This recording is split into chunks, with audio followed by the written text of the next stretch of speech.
Top quality और consistent performance के लिए सिर्फ सिल्वर पंप नाम याद रखना। સુરત જિલ્લામાં શાળાઓમાં ફાયર એનઓસી બાબતે જિલ્લા શિક્ષણ અધિકારીએ શરૂ કરી ઝુંબેશ. ધોરણ 10 અને 12ની માર્કશીટ લેવા આવનાર તમામ શાળાના સંચાલકોને કડક સૂચના. ફાયર એનઓસી અને મોક ડ્રીલ અંગેનો રિપોર્ટ લઈને આવવા કહ્યું. હાઈકોર્ટની સૂચના બાદ શિક્ષણ વિભાગે તમામ જિલ્લા શિક્ષણ અધિકારીઓ પાસેથી ફાયર એનઓસી અંગે રિપોર્ટ માંગ્યો છે. યુદ્ધ વિરામ બાદ જામનગરના નાઘેડી ગામમાં આકાશમાં શંકાસ્પદ વસ્તુ જોવા મળી. ગામ લોકોએ તુરંત સુરક્ષા એજન્સીઓને જાણ કરતા અધિકારીઓ દોડતા થયા. તપાસમાં કોઈ વાંધાજનક વસ્તુ ન મળતા લોકોએ રાહતનો શ્વાસ લીધો.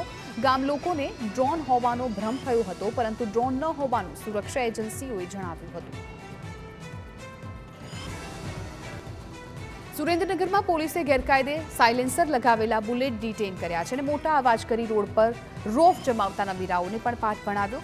ચેકિંગ દરમિયાન ફેન્સી નંબર પ્લેટ રાખનાર તેમજ દસ્તાવેજો વગર બાઇક ચલાવનાર 50 લોકો સામે કાર્યવાહી કરવામાં આવી છે.